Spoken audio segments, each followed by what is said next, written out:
जब अमेरिका ने दुनिया का पहला न्यूक्लियर बॉम्ब बनाया तो उसे लगा बस अब वो दुनिया का बादशाह है जिसे कोई भी छू नहीं सकता, लेकिन वो गलत था। उस एक धमाके ने दुनिया में एक खतरनाक रेस शुरू कर दी और आज दुनिया में 10 ऐसी कंट्रीज हैं जिनके पास न्यूक्लियर बॉम्ब बनाने का कोड है। कुछ कंट्रीज ने एक दूसरे की मदद की और कुछ ने चोरी किया, लेकिन सभी कंट्रीज ने जासूसों, धोखे और सीक्रेट डील्स का सहारा लिया न्यूक्लियर बॉम्ब बनाने के लिए। आज हम देखेंगे कि वर्ल्ड में 195 कंट्री होने के बावजूद भी केवल 10 कंट्रीज के पास ही न्यूक्लियर बॉम्ब क्यों है और इन 10 कंट्रीज ने कैसे एक दूसरे का मुकाबला करते हुए दुनिया की सबसे खतरनाक टेक्नोलॉजी बनाई। और हम उन कंट्रीज को भी देखेंगे जो ये टेक्नोलॉजी हासिल करने के बिल्कुल करीब थे और उनको भी जिनका न्यूक्लियर वेपन बनाने की लिस्ट में अगला नंबर है। ये कहानी असल में जर्मनी में शुरू होती है 1938 में। ये वो वक्त था जब साइंटिस्ट ने पहली बार न्यूक्लियर फ्यूजन डिस्कवर किया। उन्हें पता लगा कि एटम्स को तोड़कर वो चेन रिएक्शन के जरिए मैसिव एनर्जी रिलीज कर सकते हैं और इस डिस्कवरी ने पूरी साइंटिफिक कम्युनिटी को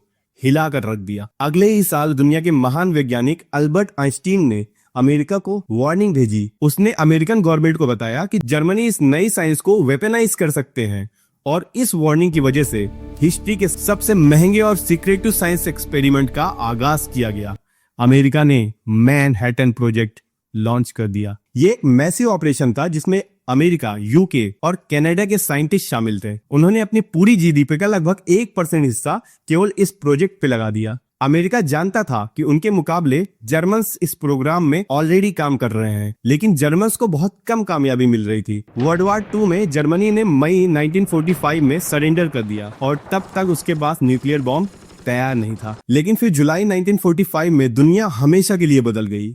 American president Harry Trueman, Joseph Stalin और बहुत सारे पावरफुल लोग कॉन्फ्रेंस में वर्ल्ड वॉर 2 के बाद की दुनिया का डिजाइन डिस्कस कर रहे थे। उसी मीटिंग में हैरी ट्रूमैन को एक सीक्रेट मैसेज मिला कि न्यू मैक्सिको में ट्रिनिटी टेस्ट कामयाब हो गया है। अमेरिका अब न्यूक्लियर पावर बन चुका था। प्रेसिडेंट ट्रूमैन ने स्टालिन को बताया कि अब अमेरिका के पास न्यूक्लियर बॉम्ब आ चुका है। स्टालिन हैरान नहीं हुए बल्कि सिर्फ सर हिलाया और कहा कि उन्हें उम्मीद है कि अमेरिका इसे जापान के खिलाफ अच्छी तरह यूज करेगा।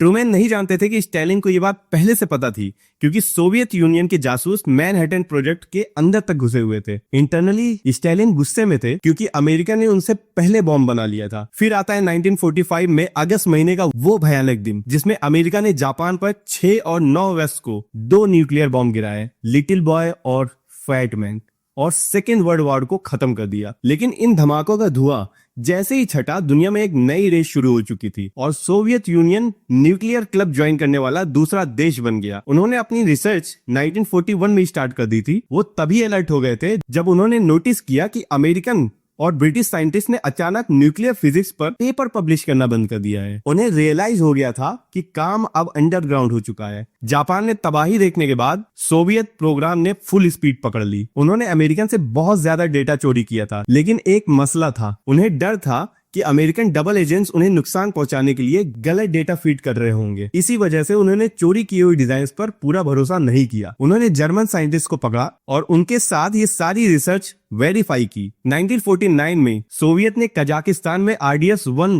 न्यूक्लियर टेस्ट पास किया और अमेरिकन मोनोपोली को खत्म कर दिया। इस कोल्ड वॉर में न्यूक्लियर हथियार की दौड़ अब ऑफिशियल शुरू हो चुकी थी। आप अज्यूम कर रहे होंगे कि तीसरा देश शायद यूनाइटेड किंगडम होगा।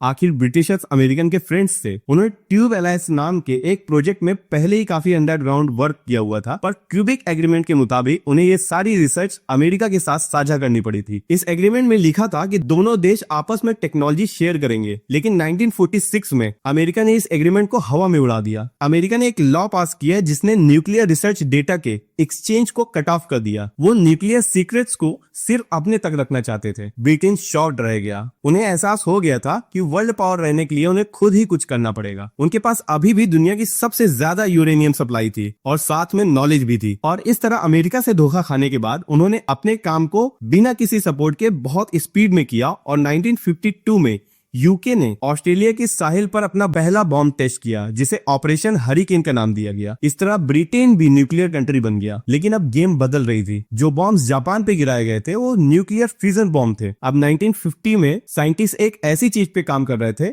जो इससे कहीं ज्यादा खतरनाक था। वो थर्मोन्यूक्लियर वेपन्स बना रहे थे, जिन्हें हाइड्रोजन बॉम्ब्स भी कहते हैं। ये बॉम्ब्स जापान पे गिराए गए बम से सैकड़ों गुना ज्यादा ताकतवर था। ओपेनहाइमर जैसे साइंटिस्ट ने अमेरिकन गवर्नमेंट को रिक्वेस्ट की कि इन्हें मत बनाओ। उन्होंने वार्न किया कि ये इंसानियत को तबाही की तरफ लेके जाएगी, लेकिन प्रेसिडेंट ट्रूमैन ने इस बात को इग्नोर कर दिया। 1952 में अमेरिका ने आईवी माइक नाम का एक टेस्ट किया, जो कि एक हाइड्रोजन बॉम्ब था, और सोवियत ने 1955 में, ब्रिटिश ने 1957 में हाइड्रोजन बॉम्ब टेस्ट कर लिया।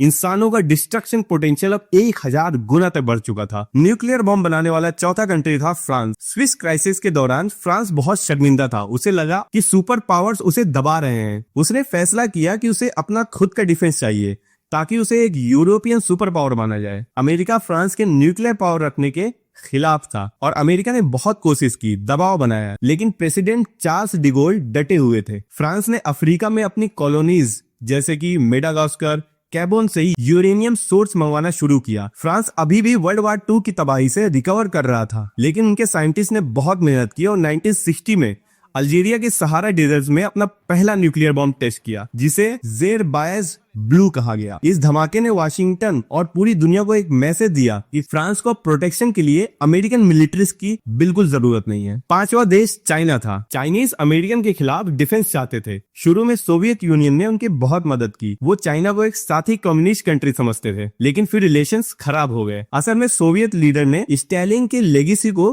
क्रिटिसाइज करना शुरू कर दिया। वो वेस्ट के साथ बेहतर रिलेशन चाहते थे, लेकिन चाइना माओ जेडोंग को ये बात बहुत गलत लगी। उन्होंने सोवियत पर इल्जाम लगाया कि वो अपनी रिवॉल्यूशनरी स्पिरिट को खो रहे हैं। दोनों देश अलग हो गए और सोवियत ने अपनी सारी टेक्नोलॉजी वापस ले ली। उन्होंने चाइना को बाकी चीजें खुद फिगर आउट करने के लिए छोड़ दिया।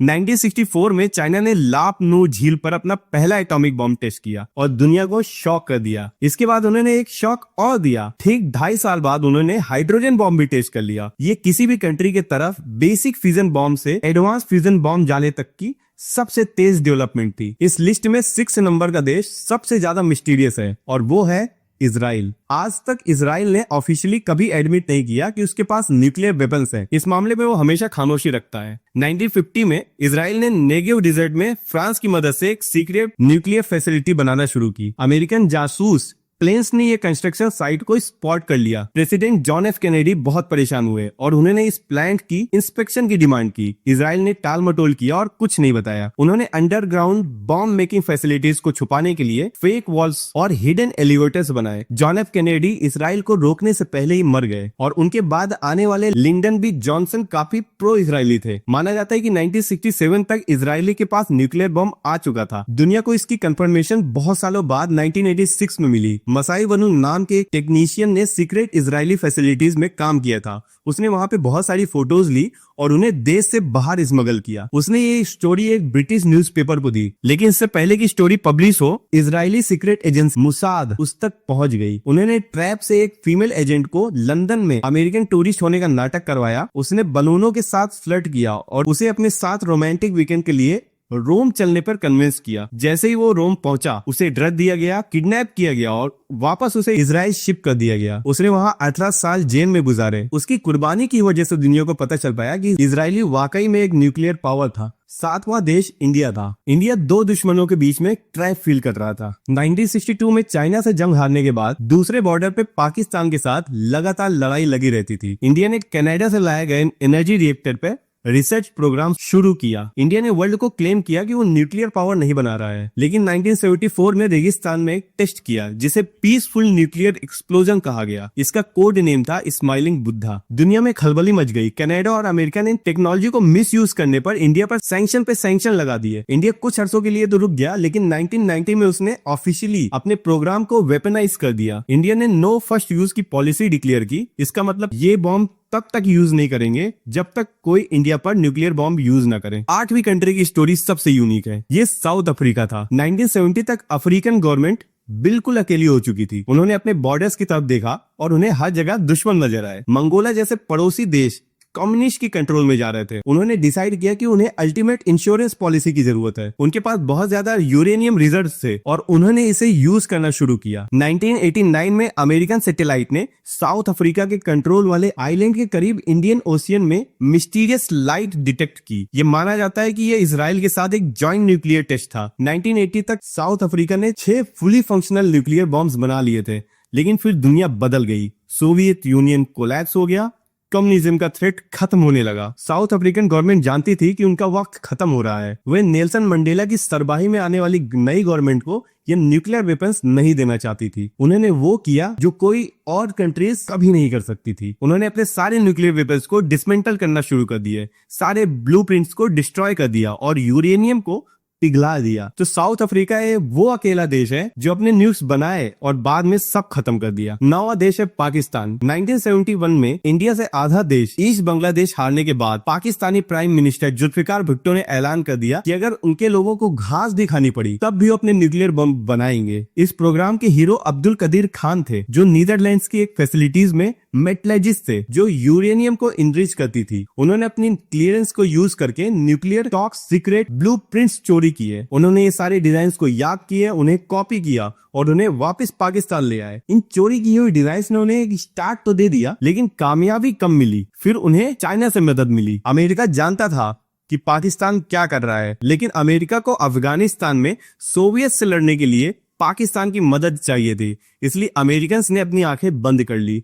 1998 में इंडिया के टेस्ट कंडक्ट करने के सिर्फ हफ्तों बाद पाकिस्तान ने भी पहाड़ों में 5 न्यूक्लियर बॉम्ब टेस्ट किए। पाकिस्तान में सब खुश हो गए, लेकिन प्लेइंग फील्ड बर्बाद कर दी थी। इंडिया की तरफ पाकिस्तान की फर्स्ट यूज पॉलिसी तो नहीं थी। इसका मतलब यह है कि उन्हें अगर लगे कि वो वॉर हारने वाले हैं तो वो न्यूक्लियर मिसाइल्स को लॉन्च कर देंगे। और अब हम आते हैं इस लिस्ट के आखिरी कंट्रीज पर, और वो है नॉर्थ कोरिया। नॉर्थ कोरिया उसी वजह से न्यूक्लियर चाहते थे जिस वजह से बाकी सब चाहते थे। वो अपनी रिजिम सर्वाइवल चाहते थे। किम फैमिली को लगता था कि न्यूक्लियर बॉम्ब से बगैर अमेरिका उन पे अटैक कर देगा। उन्होंने शुरू में तो एनर्जी के लिए सोवियत की मदद ली, लेकिन बाद में एकदम सीक्रेसी में चले गए। उन्होंने पाकिस्तान के डिजाइन का यूज किया। 2006 में नॉर्थ कोरिया ने अपना पहला अंडरग्राउंड न्यूक्लियर टेस्ट किया। ये एक छोटा सा एक्सप्लोजन था, लेकिन वो कोशिश करते रहे। 2009 और 2013 में उन्होंने बड़े ब्लास्ट किए। 2017 तक हाइड्रोजन बॉम्ब भी टेस्ट कर लिया और आज उनके पास इंटरकॉन्टिनेंटल मिसाइल है जो थ्योरेटिकली अमेरिका तक पहुंच सकते हैं। तो ये वो 10 कंट्रीज हैं जिन्होंने बॉम्ब बनाया, लेकिन कहानी सिर्फ इन तक नहीं है। ऐसे और भी देश हैं जिनके पास न्यूक्लियर वेपन्स है। कोल्ड वॉर के दौरान अमेरिका